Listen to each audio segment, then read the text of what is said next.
Big Manny Studios presents an almost original production. Big Manny 9 Live Manny. Big Manny by Jessica Christ. Written and illustrated by Jessica Christ. Narrated by Jessica Christ. With special guests Ethan Shaw, Gwen Devine and Tom Dunsmore. It's the mid-afternoon on the 22nd of June 2274. Emmanuel Manny Heffely III is alive, which is something he hasn't been for quite a while. He takes a deep breath of natural, normal air and repeats to himself, "Finally, I'm back. I actually made it back to Earth." He sees an angel and demon sat in front of him. It was Ron and John, the judges that sent him to hell. They're much older now and seem to be holding hands. How queer. But Manny hated them, even though they were just doing their job. Without thinking, he chooses violence and smacks both of their heads together, causing Ron's horn to kill John and John's wing to kill Ron. Manny blocked out the guilt because he had business to attend to.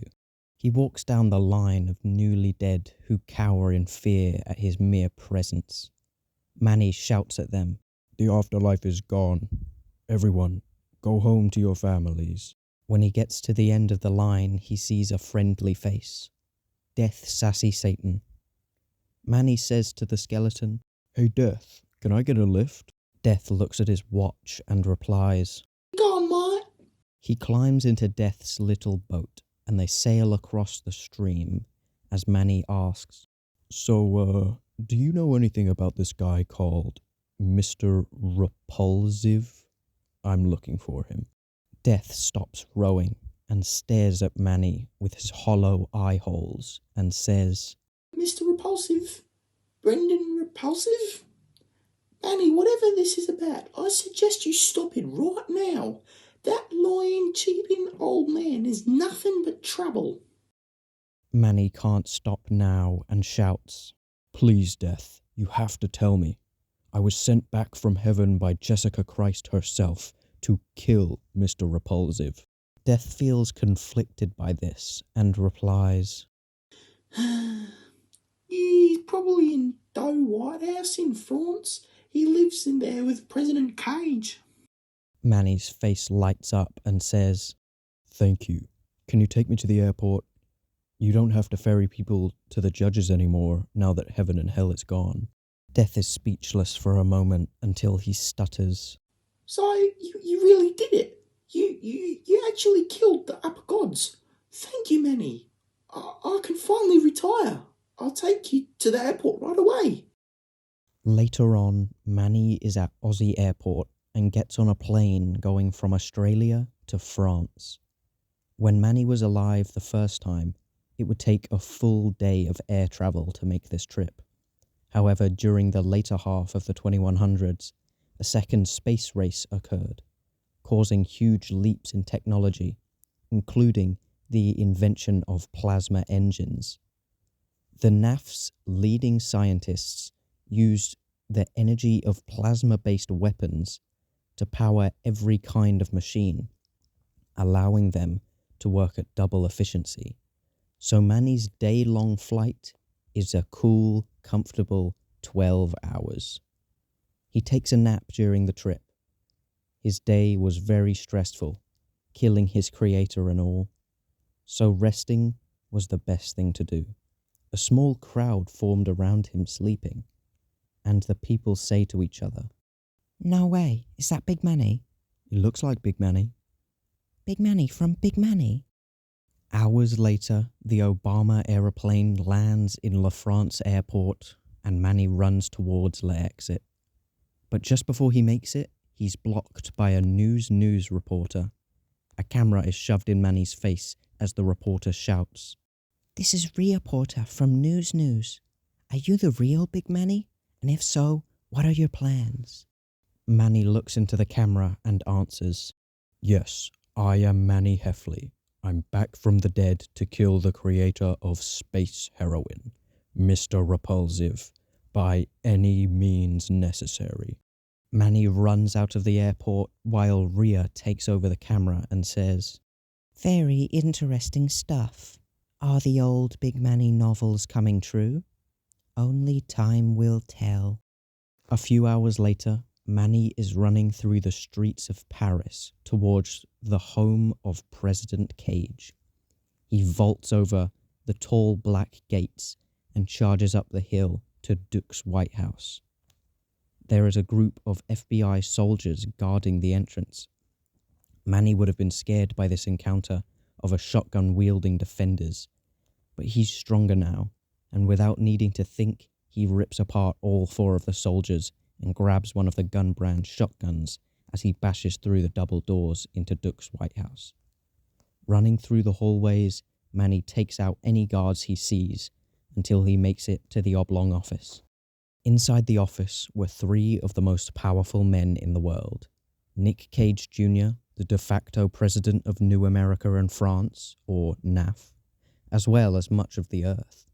His vice president, Ciaran Greyfeet, and a fairly short man with curly blonde hair, wearing an expensive white suit.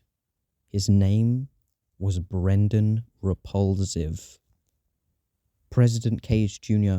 was very, very old for a regular human and was currently sleeping at his desk like usual. Ciaran and Mr. Repulziv were really in charge, using Cage Jr. as a figurehead like Cage Sr. years ago. The two are talking to each other and Ciaran says, "Space heroin sales are up this month, sir. Poorer neighborhoods on Venus are buying more than ever." Mr. Repulziv tries to smirk, but his creased skin fails as he replies, "Very good, Mr. Greyfeet. My business has had its struggles over the years, but I'm very proud of what it's become." At that moment, a red light on the presidential desk begins to flash, so Ciaran asks, "That light is flashing. What does this one mean again?" Manny smashes the door down, running into the office and shoving a shotgun in Ciaran's face as he screams, "Sacre bleu! I saw this guy on TV earlier, but I didn't think he'd actually come here." Manny yells to the men, "Which one of you is Brendon Repulziv? Your mom sent me." Mr. Repulziv furrows his brow and answers calmly, "How dare you burst into my office and use my first name? I'm not sure who you are, but you certainly shouldn't be speaking to me like that. Mr. Greyfeet, deal with him!" Ciaran's fear of having a gun in his face is suddenly lifted as he is given permission to use his specially made prototype he's rarely allowed to bring out. He pushes the shotgun away from his head, deeply confusing Manny, as he gets off the presidential desk to whisper, "Activate super plasma suit. Ho ho ho." Just then, out of the back of his head, a metal claw springs out and clamps around his face before morphing into a helmet that becomes a full set of body armor that perfectly wraps his body, aside from his arms that become massive fists of various hard metals. This was the future of soldiers, plasma-based super soldiers. But this was just the expensive prototype. Ciaran flexed his thick grey arms before winding his hand back, throwing it forwards towards Manny, punching him in the abdomen so hard he is smashed through the walls, through the neighbouring buildings, up into the air, across all of France, over the Atlantic Ocean, past the ruins of North America, across the Pacific Ocean, into Asia, where Manny begins to descend over Myanmar, flying across the sky towards the Himalayas. There's a small mountain town Manny is getting closer to, faster and faster, until he crashes through a small monastery and landing at the far wall in the Aspen village. His head was spinning. He felt so sick and his whole right side was burning with pain. As his eyes came back into focus, he saw an old man with fiery red hair on top of his triangle-shaped head. He was wearing a green and purple toga embroidered with a golden star.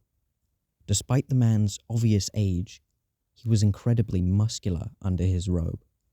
The man's name had been forgotten, and they were only known as Avin, the head monk. He reaches his hand out to Manny and says, "Oh, Mitchell, Manny, you need medical help." He pulls Manny up and they stumble out of the building's wreckage. A few minutes later, Avin is caring for Manny's wounds with bandages in the first aid hut. Avin relays his information. "I've known of your arrival for a long time. We here believe you have no chance of killing Mr. Repulziv unless you can become Giga." Manny looks out at the skyline. They're in a snowy mountain range. You can see for miles and miles of rock and ice. Manny can just barely make out, very, very far away, the small mining town, Niederverleer. He realizes what Avin said and replies, "Become Giga? Like Giga Matty? He was very strong. How could I be like him?" Avin tightens the bandages and continues, Matty. I remember him as an exceptional student.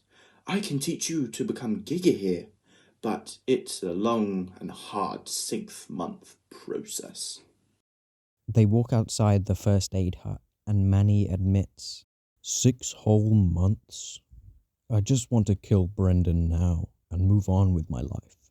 Manny starts walking away, so Avin grabs his arm and says, "You can't beat Mr. Repulziv in your current state. Trust me, he's too strong." Manny throws off Avin's arm and starts to walk away as he shouts, I killed the very gods themselves.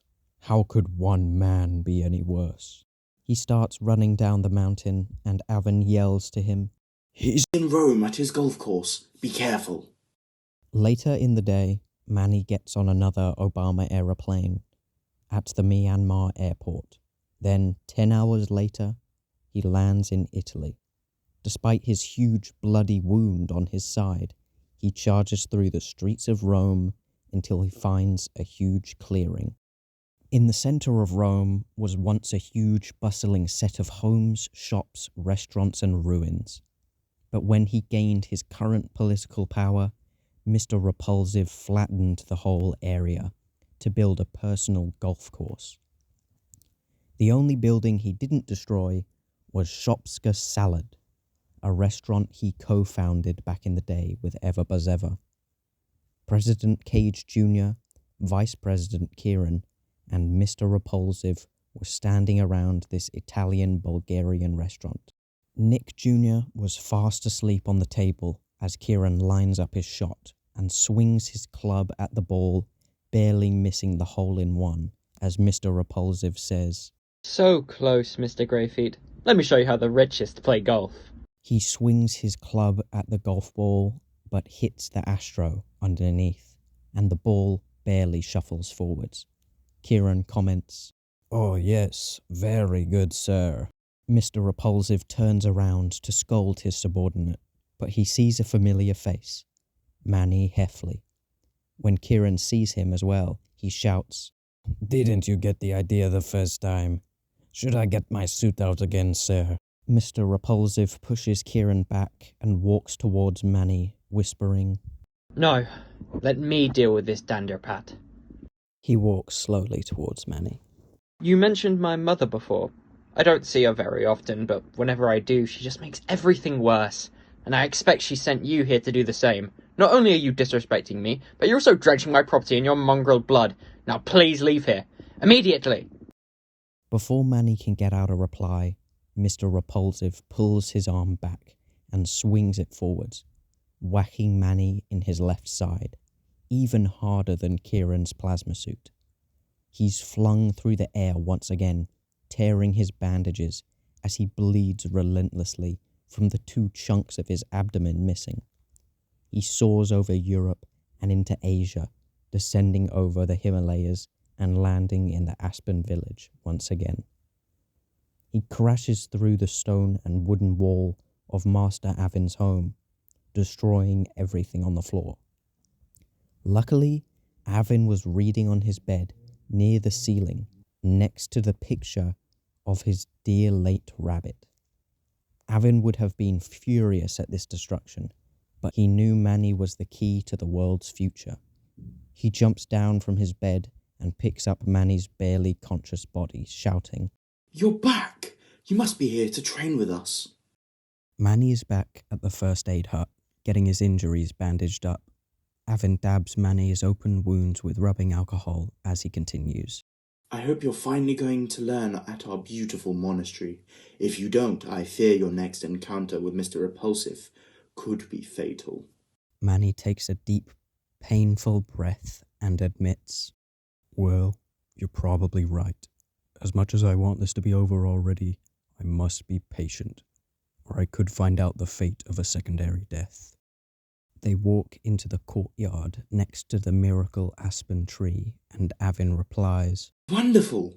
If you are to join the mystical aspen monks, you must follow our simple rules. Number 1, give up all your worldly possessions and wear nothing but these aspen robes." Avin hands Manny a purple and green robe that fits him perfectly, and then continues. "Number 2, move into our mountain town and learn our culture." Manny strips down and puts on his new robe, nodding along with what Avin says. "Number 3, have fun." Manny finally replies, "Sounds great. I need some fun." "I am not having fun," Manny said, after spending his first 2 weeks as an aspen monk. He's staying in a very small wooden hut that fails to keep any heat inside. The food is an unusual mix of vegetables and oats, ground up into a sludge that Manny can barely stomach down. He has combat training every day, sparring with the other training monks. Manny loses time and time again. How easily these young fit men can down Manny truly shows how decayed the upper gods really were. Once the strongest beings around were all taken out by a fairly strong but incompetent man. This man was sent up high into the mountains to meditate, but he can't get in the right mindset. Manny just stands there in the below zero temperatures with no idea what to do. Over a few months, Manny got used to his new life. With so little to do, he got into reading. He read many books, from the Bible to Fiaraman Farm to Nightman Cometh. As much as he tried, the library refused to let him read any of the books named Big Manny. The most important book he read, How to Sleep with Your Mind Wide Open by Donald J. Duckinson. With the teachings of this final novel, Manny acquired the taste of the green sludge, as he realized the nutritional value. His combat skills and coordination increased as he could take the other monks in a fight. He learnt how to meditate and would sit on his snow-covered peak for hours at a time. Many months go by. Manny's read every book he's allowed to twice over. Now he spends his time off dwelling on the past, remembering his darkest moments and using them as his fuel to become the best version of himself. He devours as many bowls of green sludge as possible, growing stronger with each spoonful. He can effortlessly take down his fellow monks as he became the star pupil. His physical appearance has improved immensely, huge muscles all over his body. He's strong enough to break rocks with his bare hands, maybe even more if he's given the chance. Exactly 6 months since he joined the Aspen Monks, Manny was doing a one-armed handstand meditation, thinking about his arch enemy. After some time, he opens his eyes and screams across the mountain range, "I'm coming for you, Brendon!" Later on, Manny runs down the mountain to the courtyard where Avin is watering the impossible aspen tree. Manny lifts his robes as he goes down the steps, yelling, "Avin, I think I'm ready." The old man replies simply, "No, you're not." Manny is confused and asks, "But, Master, it's been 6 months, and I've perfected everything. Avin puts down his watering can and says, If you truly think you're ready, then please prove it and fight me, student. The sun was now descending over the Himalayas. Manny and Avin stood on a sparring mat on top of a mountain. They both respectfully bow at each other before they begin their fight. Manny whispers, "Good luck." Avin tenses his entire body as hard as he can. Purple waves appear around him until he transforms into his ultimate form, Giga Avin. Perfectly practical in every way, his triangle-shaped head becomes a sharp diamond to show off his sharp jawline. His whole body is a grayscale tint to represent something forgotten by most. Manny throws out his fist at Giga Avin's head, but he's ready and instinctively moves out of the way.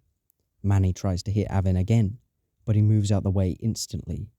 Then, when Manny is out of hands to punch with, Giga Avin charges up a huge haymaker, hitting Manny so hard he's thrown up into the air. But before he can land on the ground, Avin grabs his hand and swings Manny over his head, smashing him down on the ground. Manny thinks he hears a voice that's not there. Then he sees someone who is not here. Then he sees someone who is on their way.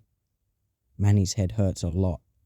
After a few minutes of unconsciousness, his eyes open, and he is laying in Avin's muscular arms as he says, "Though you are physically strong, my student, your mind is very weak. Please let us talk for a while." The two have a long personal conversation about both Manny's and Avin's lives.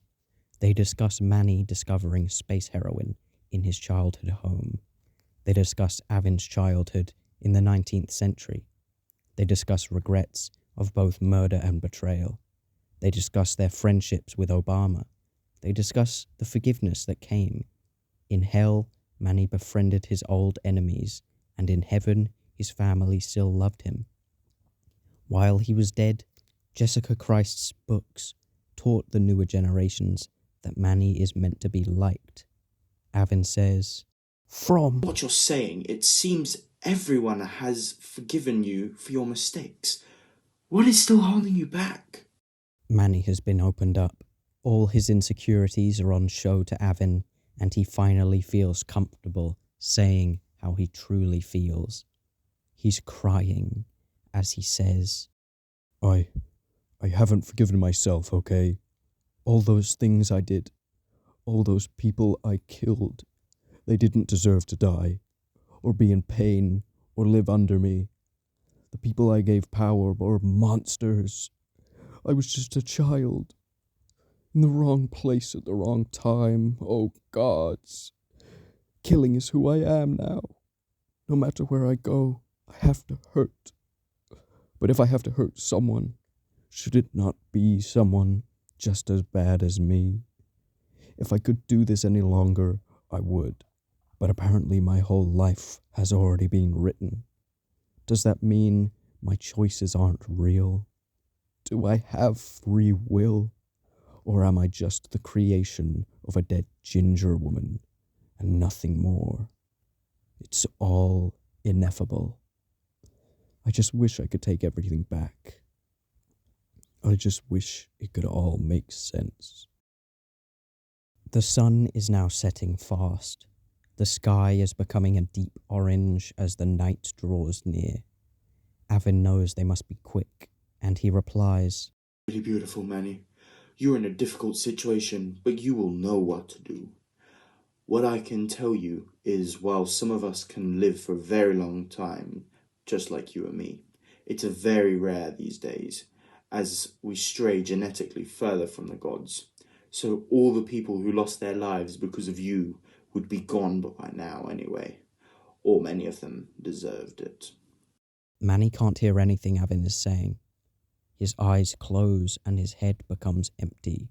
Remembering his training, he gets in the meditation mindset. Behind him, the sun is huge, as if it is closer to Manny than anyone else. Avin whispers in Manny's ear, "Think of nothing. Think of everything. become one with the sun and the hack. Manny slips into a perfect meditation and is suddenly somewhere completely new.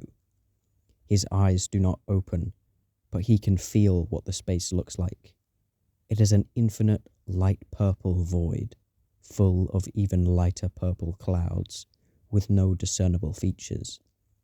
Manny seems to be completely naked, showing off his pure body. Now extremely fit, but also his sides are covered in healed up scars. A dark purple figure is standing above him. Huge in stature, his arms seem to stretch out forever. The figure has messy hair and a mustache on a featureless blank face. This impossible purple man speaks directly at Manny. Go kill that loser, Brendon. Manny is back on the mountain. His eyes open and he realizes he's stood up. Something feels different. He's much taller and his skin is grayscale tint. His jaw is chiseled and his muscles are huge. He is now Giga Manny. The sun finally sets and the moon rises into the dark sky. Avin stares up at Giga Manny and yells, You've become your ultimate self. Did he speak to you? No, do not tell me. Not even I have had the chance. So it's not my business. Manny is pulsing purple waves as he begs his master. We have to fight again. I need to know if I'm good enough. The stars twinkle above them. Once again, they bow at each other, this time both as Giga. Avin swings his arm at Manny's face, but Manny catches his hand, then redirecting the punch back at Giga Avin. Over and over he is hit with his own fist. Then, after the distraction, Manny uppercuts him, sending his teacher into the air. But as Avin begins to fall, Giga Manny smashes his hands down on him, smashing his teacher into the ground. Giga Avin turns back into his regular self, his lip bleeding. Giga Manny grabs Avin's hand to help him up, saying, I'm so sorry, my master. I don't know what my strength is like this. Avin dusts himself off and says happily, Don't apologize at all. You really are ready, my finest student. The two men walk back into the mountain town for some sleep. The next morning, Manny is still in his Giga form. Avin comes over to his hut, holding some stuff for Manny, and says, You haven't turned back yet? Most of us can't handle being a Giga for more than an hour. You must be really truly connected with yourself. Now, here are your clothes that you came here with. Manny grabs the clothes and sees very clearly the shirt is unsalvageable. It's ripped up and covered in his 6-month-old blood. He pulls on his white jeans that suddenly are a dark grey due to being Giga, and decides to go shirtless. Once Manny is ready, Avin tells him the last information he needs. Mr. Repulziv is in Saldanha, in South Africa. When you're there, do what must be done, whatever the outcome. I'm proud of you, Manny. Good luck. Manny tears up slightly and replies, Thank you for saving me. Then he looks southeast in the direction of South Africa and uses his strength to push himself off the ground and jump over 2 oceans and South America, landing in a field at the very bottom of Africa. On the beach, there is a big wooden stage covered in boxes. There is also 3 men on the stage. President Nick Cage Jr., who is fast asleep at the NAF podium. Vice President Ciaran is digging through a cardboard box full of space heroin needles. He pulls out a handful and throws them into the crowd, screaming, Have some special stuff, everyone. For our December Day celebration, your first one is free, but when you come back, you'll have to pay. The third man is Brendon Repulziv. He looks very angry, and under his breath he whispers, This is taking money right out of my pocket. Disgusting, greedy little people. Just then, Giga Manny lands in the distance. He begins exploring the town of Saldanha. There is a poster reading, Space Heroine giveaway from Mr. President Cage. At the beach, today only. Manny charges over to the beach, where he sees the stage. He pushes past the crowd of South Africans and shouts over them, "Brendon Repulziv, I've been training. Fight me now." Mr. R takes a step back and begins to sweat as he says nervously, Oh no. Mr. Greyfeet, I'll be leaving now. If you survive, I'll be at Safe House 5. He taps some buttons on a fancy watch on his wrist, and suddenly his body glows bright blue and he is pulled upwards in a flash of light until he's gone, teleported away. Now his boss is gone, Ciaran crumbles under his fear as Giga Manny towers over him. Ciaran whispers, "You're, Manny, right? There's, no hard feelings, haha, right?" Manny's face is extremely angry, and he booms, "Well, I came for a fight, and you're the only one here." The crowd of people had now disappeared, and Nick Jr. didn't look like he was up for a brawl. Ciaran decides he won't give up and shouts, "Activate Super Plasma Suit. I'll defend Mr. Repulziv till the bitter end." And his robotic exoskeleton forms around his body. The Vice President charges up plasma-powered attacks, punching Giga Manny in the stomach over and over. But this time, there's not even a scratch. The 8-foot-tall Manny grabs Ciaran by his ponytail and lifts him up to be face-to-face. Ciaran shouts, "Hey, get off of me. I'll leave bigger scars than the ones I left last time." Manny pulls back his arm and punches Ciaran's glass face covering, shattering it and cutting Ciaran's face. He punches again, ripping the metal and destroying his helmet. Ciaran keeps hitting back, but Manny's skin is too thick. The Giga slams the plasma suit, destroying the prototype irreparably. Ciaran is thrown to the ground, and Manny stomps his foot down on his leg, crushing his bones and tearing his skin into sludge. The Vice President tried to scream, but all the adrenaline is keeping him going. He begins to crawl over to his only hope. Manny assumes Ciaran is dead and tries to look around for any sign of Mr. Repulziv. He thinks about killing President Cage Jr., but felt it unnecessary. By the time he noticed Ciaran moving, he was getting inside the NAF helicopter. Ciaran fiddled with the controls until the engines burst into life and the helicopter began to fly across the sea towards Safe House 11 in Uruguay. Manny won't let him get away and jumps across the sea as well. Over the Atlantic Ocean, Giga Manny grabs the bottom of the helicopter, weighing it down, but it keeps flying towards South America. Manny reaches his hand into the spinning blades above his head and grabs one of them. It snaps off, forcing them to stop completely. As his helicopter began to plummet from the sky, Ciaran cries. Splash! The metal bird hits the water, creating huge waves all around.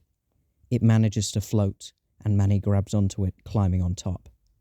Ciaran, barely conscious, had his head smashed through the windscreen. He's bleeding out, and Manny yells to him, "Where did Brendon teleport to? Tell me!" Ciaran, knowing struggle would be pointless, tells what he knows. He said he was going to Safe House 5. Manny shouts angrily, "Where is that? What does that actually mean?"